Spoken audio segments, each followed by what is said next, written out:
नमस्कार साथियों, संकल्प अकेडमी के इस यूट्यूब चैनल पर आप सभी का हार्दिक स्वागत है। तो दोस्तों, आज का जो हमारा टॉपिक है वो है कुषाण, जो विदेशी आक्रांत थे जो भारत आए थे, इनके बारे में हम जानेंगे। इसके पहले हमने शकों के बारे में जाना था। यदि आपने अभी तक वो नहीं पता तो आप पिछली वीडियो को जाकर देख सकते हैं। और हमें जो लूसेंट बुक है इसका सॉल्यूशन कर रहे हैं। इसको हम आज पूरा हम डिकोड कर रहे हैं।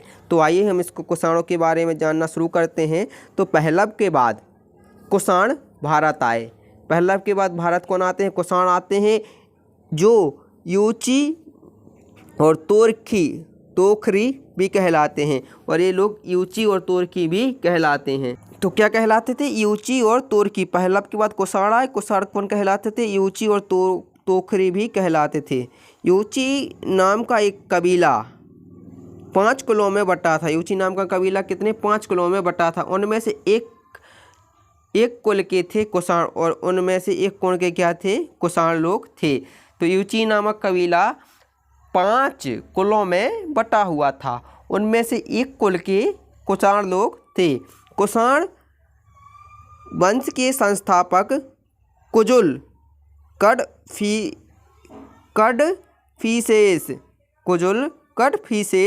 था। कुषाण वंश का शासक कौन था? संस्थापक जिसने कुषाण वंश की स्थापना की थी, कुजुल कडफिसेस था। इस वंश का सबसे प्रतापी राजा कनिष्क था। कौन था? कनिष्क। कुषाण वंश का सबसे प्रतापी राजा कौन था? कनिष्क था। इसकी राजधानी पुरुषपुर, राजधानी क्या थी? पुरुषपुर या पेशावर थी, जो पाकिस्तान में पड़ता है। कुषाणों की द्वितीय राजधानी मथुरा थी, और दूसरी राजधानी कौन सी थी? मथुरा थी। कनिष्क 78 ईस्वी में गद्दी पर बैठने के समय एक संवत चलाया गया, जो शक संवत कहलाता है, जिसे भारत सरकार के द्वारा प्रयोग में लाया जाता है। तो कनिष्क ने जब ये गद्दी पर बैठा 78 ईस्वी में, तो इसने एक संवत चलाया, जिसे कौन सा संवत कहते हैं? शक संवत। आप लोगों ने कैलेंडर पर लिखा देखा होगा। यदि नहीं देखा तो आप अपना कैलेंडर उठाइए, तो उसमें देखने को मिल जाएगा शक संवत, आपको कहीं ना कहीं लिखा रहेगा। तो इसने शक संवत चलवाया, जिसे भारत सरकार के द्वारा प्रयोग में लाया जाता है। बौद्ध धर्म की चौथी बौद्ध संगति कनिष्क के शासनकाल में ही होती है। तो बौद्ध धर्म की चौथी बौद्ध संगति किसके शासनकाल में होती है? कनिष्क के शासनकाल में ही होती है। कनिष्क बौद्ध धर्म के महायान संप्रदाय का क्या था? अनुयायी था। जो कनिष्क था वो बौद्ध धर्म के महायान जो शाखा थी उसका क्या था? अनुयायी था। आरंभिक कुषाण शासकों ने भारी संख्या में स्वर्ण मुद्राएं जारी की, जिसकी शुद्धता गुप्त काल की स्वर्ण मुद्राओं से उत्कृष्ट है। तो आरंभ में क्या होता है? जो कुषाण शासक होते हैं, इनने शुरुआत में बहुत सारी स्वर्ण मुद्राएं क्या करवाई थी? जारी करवाई थी, जिनकी शुद्धता गुप्त काल की जो स्वर्ण मुद्रा है उससे अच्छी होती है। मतलब ये शुद्धता में जो गुप्त काल की स्वर्ण मुद्रा है उससे ज़्यादा क्या होती हैं? अच्छी होती हैं। कनिष्क का राजवैद्य विश्वविख्यात विद्वान चरक था, जो अपन चरक संहिता पढ़ते हैं, जिसने चरक संहिता लिखी थी। तो चरक ने क्या? चरक संहिता लिखी थी। तो कनिष्क का जो राजवैद्य था वो कौन था? विश्वविख्यात चरक था। कौन था? विश्वविख्यात चरक। इसने चरक संहिता लिखी। महाभिषास सूत्र की रचना वसुमित्र ने की थी। महाभिषास सूत्र की रचना किसने की थी? वसुमित्र ने की थी। इसे बौद्ध धर्म का विश्वकोश कहा जाता है, और इसे बौद्ध धर्म का क्या कहा जाता है? विश्वकोश कहा जाता है। कनिष्क के राजकवि अश्वघोष थे, और उन्होंने बौद्धों का रामायण बुद्ध चरित्र की रचना की। कनिष्क के राजकवि थे अश्वघोष। इन्होंने जो बौद्धों का रामायण है, जिसे बौद्धों का रामायण कहा जाता है, उसकी बुद्ध चरित्र की क्या की थी? रचना की थी। वसुमित्र पार्श्व नागार्जुन, महाचेत और संघरक्षक भी कनिष्क के दरबार में विभूति थे। मतलब ये इनके दरबार में ये क्या थे? मंत्री वगैरह थे। वसुमित्र हो गया, पार्श्व, नागार्जुन, महाचेत, संघरक्षक, ये भी कनिष्क के दरबार में विभूति थे। मतलब ये इनके दरबार में कार्य करते थे। भारत का आइंस्टाइन किसे कहा जाता है? नागार्जुन को कहा जाता है। इसकी पुस्तक माध्यमिक सूत्र इस पुस्तक में नागार्जुन ने सापेक्षता का सिद्धांत प्रस्तुत किया है। माध्यमिक सूत्र है, तो इनकी पुस्तक कौन है? माध्यमिक सूत्र। भारत का आइंस्टाइन किसे कहा जाता है? नागार्जुन कहा जाता है। इनकी पुस्तक क्या है? माध्यमिक सूत्र है। कनिष्क की मृत्यु कब होती है? 102 ईस्वी में हो जाती है। और कुषाण वंश का क्या हो जाता है? अंत हो। और कुषाण वंश का अंतिम शासक वसुदेव था। और कुषाण वंश का अंतिम शासक कौन था? वसुदेव था। कुषाण राजा देवपुत्र कहलाते थे। कौन कहलाते थे? देवपुत्र कहलाते थे। और यह उपाधि कुषाणों ने चीनियों से ली थी। और देवपुत्र की उपाधि इन्होंने कहाँ से ली थी? चीनी लोग थे, इनसे यह उपाधि ली थी।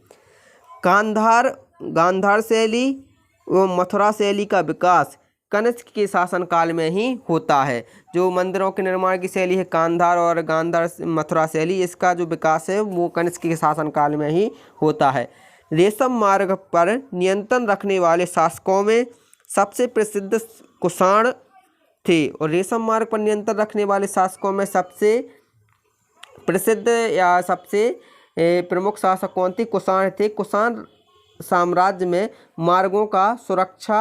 मार्गों की सुरक्षा का प्रबंध था।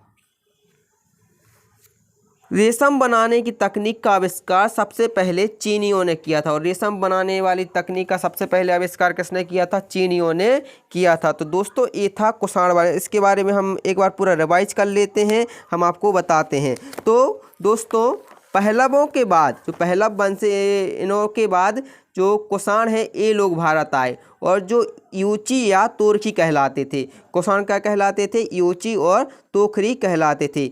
यूची नामक एक कबीला था जो 5 कुलों में बटा था। कितने कुलों में? 5 कुलों में बटा हुआ था। उनमें से एक कुल था कुषाण। क्या था? कुषाण।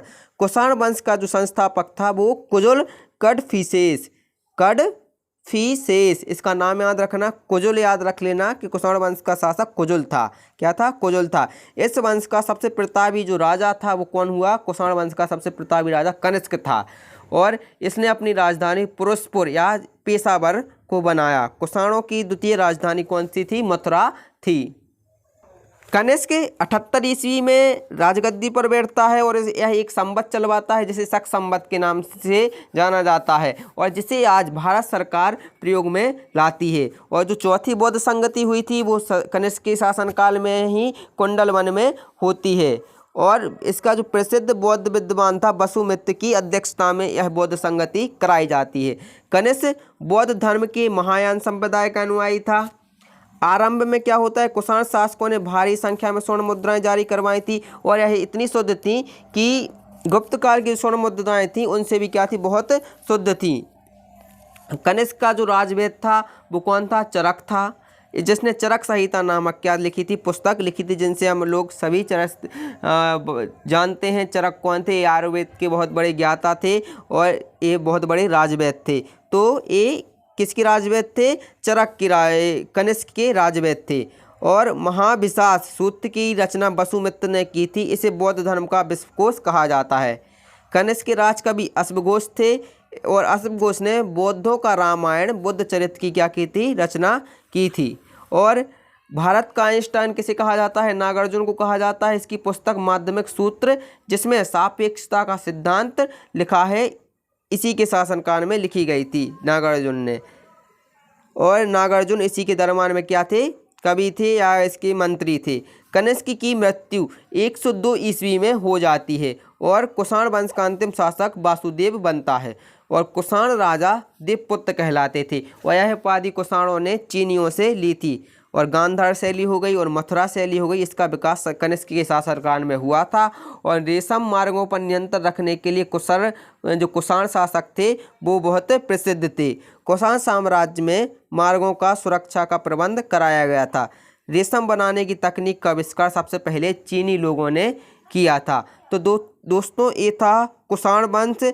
तो इसके बारे में हमने आज विस्तार से जाना और इसके बाद हमारा जो अगला टॉपिक रहेगा वो हमारा गुप्त साम्राज्य रहेगा। तो उम्मीद करते हैं आपको हमारा ये सेशन बड़ा अच्छा लगा होगा। तो हमारी वीडियो को लाइक करें और चैनल को सब्सक्राइब करें और यह वीडियो अपने दोस्तों के साथ में शेयर करें। और इस बुक के जो हमारे 19 अध्याय हैं वो पूरी तरीके से कंप्लीट हो चुके हैं। और यदि अभी तक आपने वो नहीं देखे तो हमारी प्लेलिस्ट में जाकर, जो लूसेंट बुक सॉल्यूशन के नाम से प्लेलिस्ट बनी है, उसमें आप जाकर सभी अध्यायों को पढ़ सकते हैं और अपने ज्ञान का विकास कर सकते हैं। तब तक और पढ़ते रहिए, खुश रहिए, अपना व्यक्तित्व इस प्रकार से विकसित कीजिए कि सभी लोग आपको सम्मान की दृष्टि से देखें। और मिलते हैं हम अगली वीडियो में गुप्त साम्राज्य के साथ।